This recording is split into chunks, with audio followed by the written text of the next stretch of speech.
Hello, everybody. My guest today is Julian Mossanen. He is currently the CEO of Sensa Networks, a growing industrial IoT company that's focused on helping companies and municipalities save money and improve operational efficiency through the use of smart sensors and machine learning. Prior to this role, he held various senior executive roles across digital media and founded several startups. He currently sits on the board of 3 companies and is actively involved in the local startup community in Toronto. Julian, you ready to take us to the top?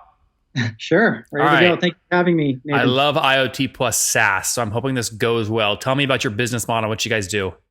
Yeah, sure. So for what you just said, we are a technology company, an industrial IoT company / SaaS business. So we help businesses and municipalities save costs and improve operational efficiency through the use of smart sensors and through data analytics and through machine learning. We have a focus on a very unsexy business in the waste business. So that's where the genesis of the company was. And we put smart sensors in different types of industrial assets, but we really got our teeth cut in the waste industry, given some of the inherent inefficiencies in that business. Mm-hmm. Okay, so help me understand who you're selling to. Who's actually paying? The municipality, the vendor, the truck driver? Yeah, so we sell. We sell direct to retailers. So, for example, Walmart is a big customer of ours, or Target in the U.S. We have sort of channel partners through some of the haulers, like the Waste Managements of the world, and we work with waste consultants and various other people as part of that value chain, and also work with municipalities as well. Okay, so is the pricing model the same for all of them? Is it a subscription fee? It is a subscription fee. We're a little bit different from a traditional SaaS business, which typically is just software. We have this sort of hardware component to our business as well. So our model really is 2 parts. One, a purchase / recurring revenue model, and just a pure rental model. So it really depends on what the let's talk SaaS for a second and then talk hardware. So on the SaaS model, on average, what's a company going to pay you per year for your technology? So it depends on how many. So in terms of the rental, the rental model, which includes the hardware, so it kind of complicates things a little bit, but it's about $90 per store per year. Okay. Let's just say. And save me from doing like the math of like how many stores per brand. So if we take this just to a customer level, a brand level, are we talking like $100,000 a year, $1 million a year, $10,000 a year? Yeah, again, it depends on the size of the business. So typically, sort of ranges in the 50 to $100,000 a year type range. Got it. So again, $50,000. You're basically taking $50,000 divided by $90 kind of a location, right? Times what is that? 12 months, right? So that would put you out like essentially working at $6,000, right, or something like that. Is that? Yeah. I'm taking. Sorry. Let me redo that. I'm taking essentially $90 a month, which you said is a per location cost, right? Annualized, right? 90 times 12, right? That puts you at about, that's like essentially $1,000 annualized per location. Divided into 50,000 ACV means each brand has on average maybe 50 locations and $1,000 a location per year. Yeah, I'd say so. Yeah. And just to paint more color here, correct me if I'm wrong.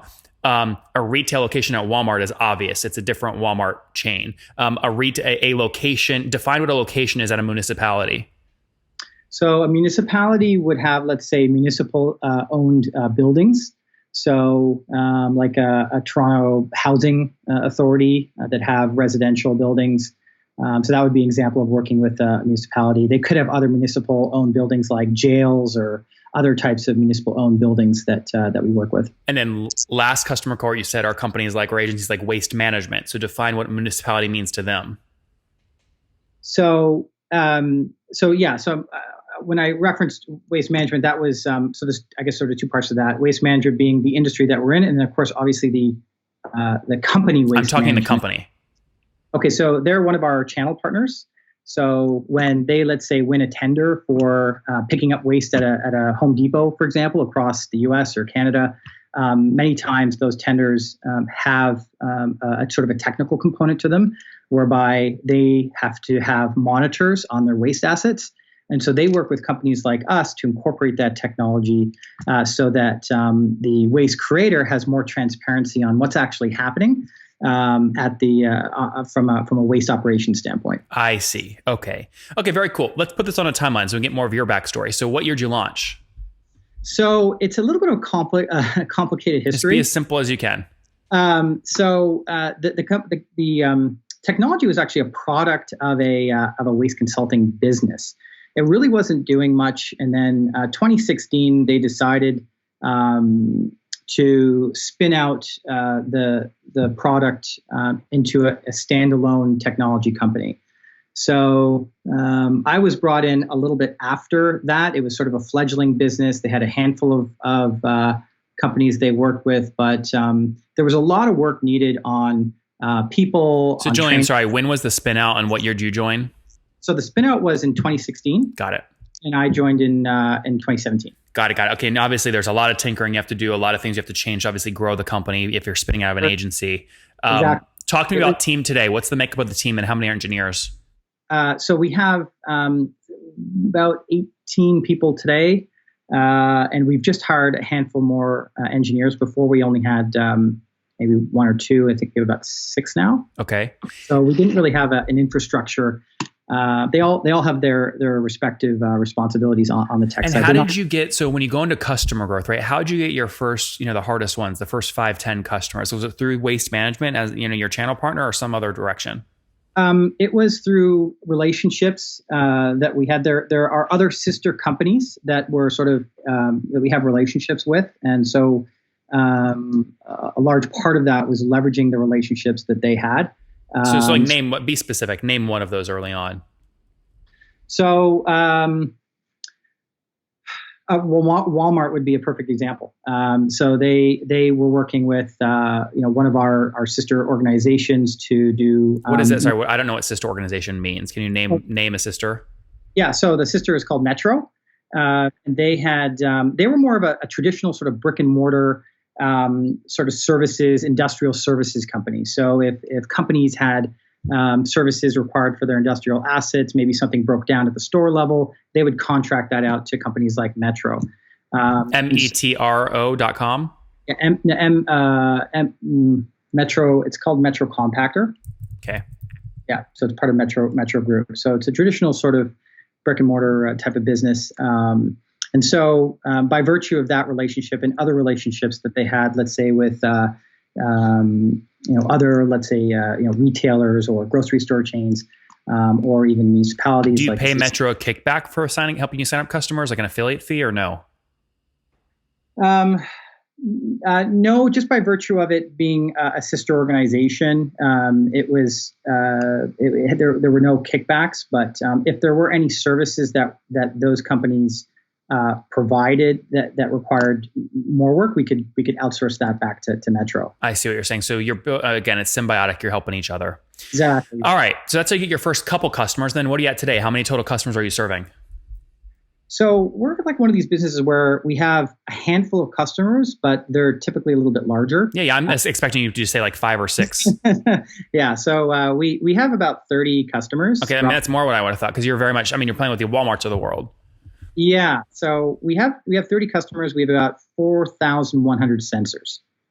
So tell me more about that. That's a perfect segue into the hardware side of the business. So 4,100 sensors across 30 customers and across how many total locations?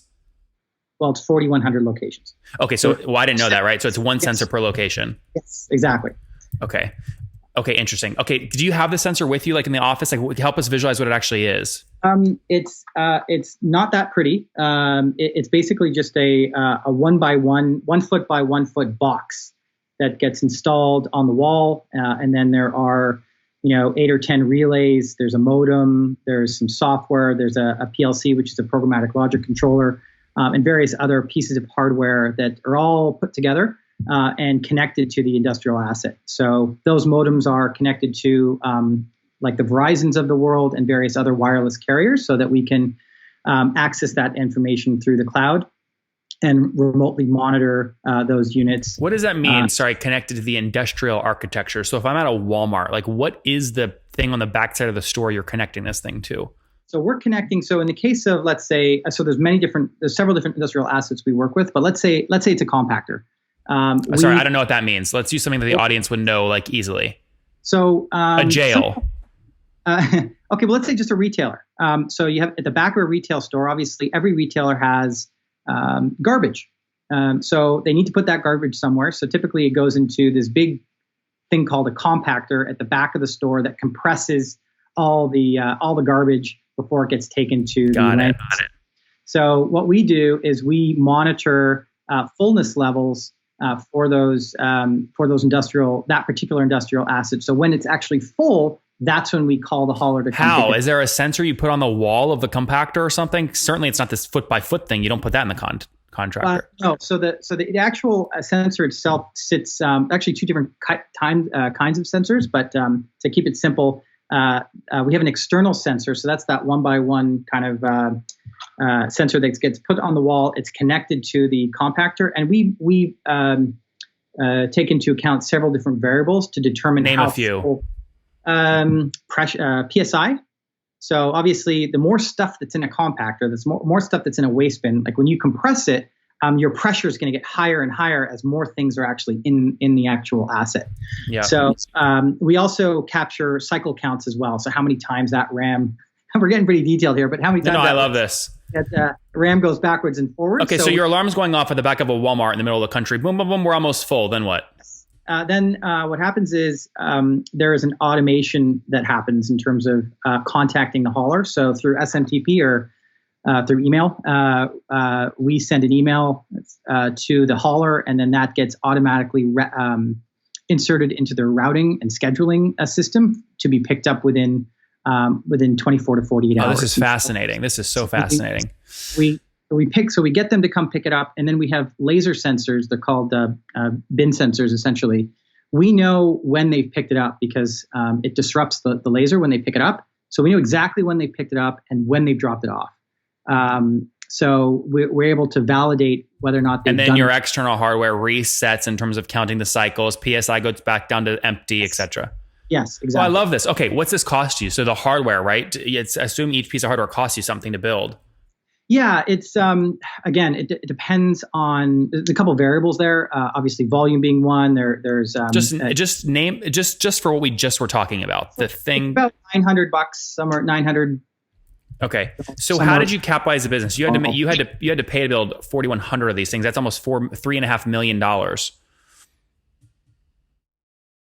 Sorry, you got a little bit. Yeah, Julian, you had to pay to build 4,100 of these sensors at $900 a piece. Is about 3.6 million in total kind of funding. Where'd you get that money from? So the company's primarily been self-funded. So we haven't taken on any external funding. That's why I'm asking where you got the funding, right? So was it just funded through revenues or what? Funded mostly through the owner of the organization.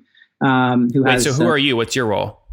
So I'm the CEO of the business, and I was brought in in 2017 to kind of steer the company in the right direction, and also rebrand the company and basically take what was really a small business and try to grow it to a much larger. So Julian, do you pass these let's say Walmart signs up for 500 locations. Do you pass the $900 in cost of goods sold for the hardware on to them, or do you give it to them for free to get more distribution faster? So it depends on the model. So if it's a rental model, we absorb that cost and amortize that over the length of the contract. If it's a purchase type arrangement, they will incur that cost upfront. Okay, what's the rental if I want to rent it on one $900 unit per month? Yeah, so it's about $90 a month. Okay, so you're basically building in essentially a 12-month payback period, right? Yeah. What percent of the 4,100 are rents versus owns? They are majority owned. I'd say maybe 60% are owned and 40% are rent. But that's a real guess. Off a napkin. Yeah, off the napkin, primarily because the rental model is something that we've really been pushing over the last 9 months or so. It was primarily a purchase before, but the unit economics tended to work a little bit better on the rental side, so we opted for that. And then you already told us kind of the subscription. Well, no. So what's the subscription fee then? Because I thought you said the subscription fee was also $90 a month per location. So if they purchase it, they can purchase it for, let's say, $2,400, the actual unit. And then you don't sell it at cost. You make a margin on that too. Yes. Okay. All right. So let's say they buy it. Then what are they paying you per month? Then they're paying anywhere between $30 and $38 a month, and sometimes even more in some locations. Okay. Okay. So what allows you to charge more per location? Is it like number of compactors measured, or like what are the units you upsell against? Yeah. I mean, I think it depends on, the pricing has had some iterations over the last few years. Typically, it depends on if they're paying all up front, let's say for an annual contract versus a monthly fee. So if they're paying all up front, we'll give them a break on the monthly cost. Sure. And then by the way, typical in software. But generally speaking, if they pay you $2,400 up front for the hardware, you're then going to bill them $34 per month for using the software at that location. That's correct. And so they have access to all the reporting that provides all the pickup information and all their weight data that we collect on their behalf. And they're able to pull any information they require for their sustainability reporting and various other. So Julian, these 30 customers across the 4,100 locations are either paying a minimum of $34 a month for the software or $90 a month for the software plus the hardware rental, correct? Yes, but in some of the deals that had been done prior to my involvement were done actually at a lower rate just to get because there was a competitive environment. So we had to charge a little bit less to get in the door for some of the other larger companies. I mean, but can we generally say 4,100 locations times again $34 a month? I mean, you guys are north of $140,000 a month in revenue at this point. That's correct. Yeah. And where were you about a year ago? Do you remember? We were about a year and I can tell you about a year and a half ago, we were at roughly 70,000 a month. Okay. So maybe you were like 80, 85 exactly a year ago. So, I mean, you're almost doubling year over year. Yeah. And we're north of 140 now. But yeah, no, it's growing. We've been able to make some good progress on a lot of different areas of our business. What's the next big revenue target? I mean, is it the 3 million run rate, the 4 million run rate? What are you targeting? Yeah, I think it's 3, I think is realistic. We have a number of deals in the pipeline that we think are looking good for us. And we hope to close those this year. So I would say 3 would be a good number. And how aggressive are you being with acquisition? Are you burning cash today and the owner's kind of making up for the delta, or are you cash flow positive? Yeah, it's up and down because our hardware sales tend to dictate what our cash flow is on a monthly basis.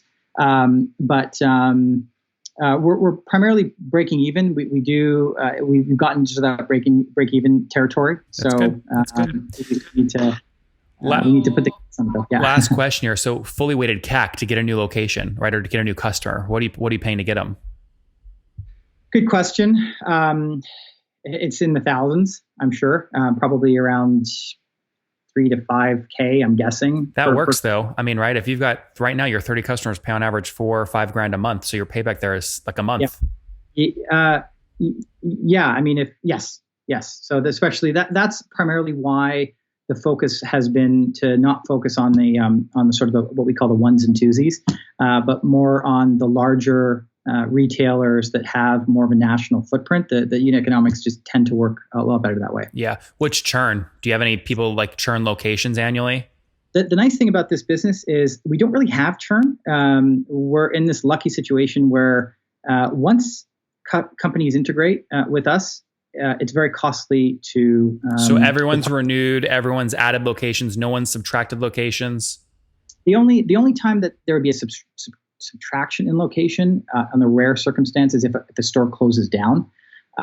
But for the most part, we have as close to zero churn as you can get. Do you have expansion revenue on that same cohort over time? You know you're going to move them from a $50,000 ACV in year 1 to a $60,000 ACV in year 2? Sorry, I didn't understand your question. For a customer that signs up for like the first year contract at $50,000, do you have a sales motion in place where you know you'll expand them by 10% or 30% or 80% annually up to 60,000 or 80,000 or 90,000 a year?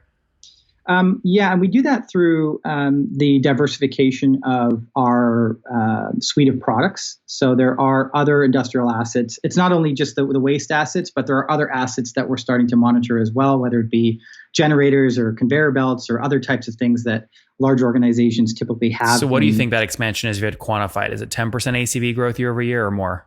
I would say that would be a good number, somewhere between 10 and 20%. We take into account not only how we can land and expand across their industrial assets, but also take into account the expansion rate of the retailer itself. So if they're opening up more stores, we can make some assumptions based on their own organic growth. That's great. All right, let's wrap up here with the famous five. Number one, what's your favorite business book?